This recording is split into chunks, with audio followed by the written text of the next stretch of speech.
जहाँ एक तरफ आरती ने की गणेश को बचाने की कोशिश, फिर बेचारी आरती के साथ हुआ ऐसा जिसे देख सबके होश उड़ गए। वहीं दूसरी तरफ कली ने उदय प्रताप के साथ आरती पर ढाया ऐसा जुल्म जिसे देख आपका दिल दहल जाएगा। और जब हुआ युवराज का सामना, देखिए पूरी कहानी इसी वीडियो में। मित्रों, आज के सबसे धमाकेदार एपिसोड की शुरुआत में आरती गुंडों की पिटाई करती है जो गणेश पर हमला करने आए थे। लड़ाई के दौरान एक गुंडा अंजलि पर गिर जाता है और अंजलि व्हील चेयर से नीचे गिर जाती है। आरती उसे उठाकर वापस व्हील चेयर पर बैठाती है। उसी बीच गणेश देखता है, वह कॉल रिसीव करता है। कॉल पर युवराज समझता है कि गुंडा ही फोन उठा रहा है और पूछता है कि क्या उन्होंने गणेश को मार दिया, क्योंकि गणेश ही वह इंसान है जिसने 21 साल पहले आरती की हत्या की सुपारी देने वाले की आवाज सुनी। यह सुनकर गणेश चिल्लाता है और आरती से कहता है कि यही वही आदमी जिसने उसके जन्म पर उसे मरवाने की कोशिश की थी। आरती उस शख्स से बात करने की कोशिश करती है लेकिन युवराज कॉल काट देता है। आरती नंबर देखने की कोशिश करती है लेकिन गुंडा फोन छीन लेता है। प्रदीप आरती से पूछता है कि क्या हो रहा है। आरती बताती है 21 साल पहले किसी ने उसे मरवाने की कोशिश की थी और गणेश ने उसी की आवाज पहचानी और वही लोग गणेश को मारना चाहते हैं। लेकिन तभी उनमें से एक गुंडा आरती पर गन तान देता है और चलाने वाला ही होता है, लेकिन बीच में पंकज आ जाता है और उस गुंडे को पकड़ लेता है। लेकिन आरती को शक हो चुका है कि कौन है वो इंसान। आरती अंजलि के लिए इंसाफ दिलाने की कसम खाती है और वेद को कॉल पर कोर्ट में गवाही देने को कहती है कि जिस ट्रक ने अमन को मारा और अंजलि को अपाहिज बनाया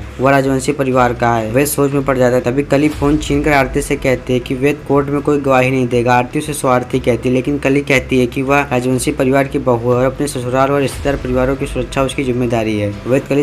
वेद कली से नाराज होता है जबकि उदय और प्रताप कली की तारीफ करते हैं। वेद साफ कहता है कि वह आरती से प्यार करता है और गवाही देगा। कली मना करती है लेकिन वेद वहां से चला जाता है। इधर आरती गुंडे के फोन का नंबर ट्रेस करने की कोशिश करती है लेकिन पूरा नंबर न होने के कारण उसे सफलता नहीं मिली। पद्मा आरती से बहस करते और कहती है कि अंजलि की यह हालत उसकी जिद और ताकत और लोगों से लड़ाई की वजह से हुई, इसलिए उसे पीछे हट जाना चाहिए। आरती मना कर देती। तभी कली अंजलि के घर पहुंचती है। एपिसोड खत्म होता है। अगले एपिसोड में आरती कली से पूछती है कि वह क्या चाहती है। कली आरती से कहती है कि वह वेद से कभी कोई रिश्ता न रखे। आरती वादा करती है और कहती है कि अगर तब भी वेद से छोड़ देता है तो मेरी कोई जिम्मेदारी नहीं होगी। अब अगले एपिसोड में आरती ने सच पता लगाने की कोशिश और फिर बेचारी आरती के साथ हुआ ऐसा जिसे देख सबके होश उड़ गए। वहीं दूसरी तरफ कली ने प्रताप और उदय के साथ मिलकर किया ऐसा जिसे देख आपके पैर तले जमीन खिसक जाएगी। देखिए सब कल अगले एपिसोड में शाम 6 बजे।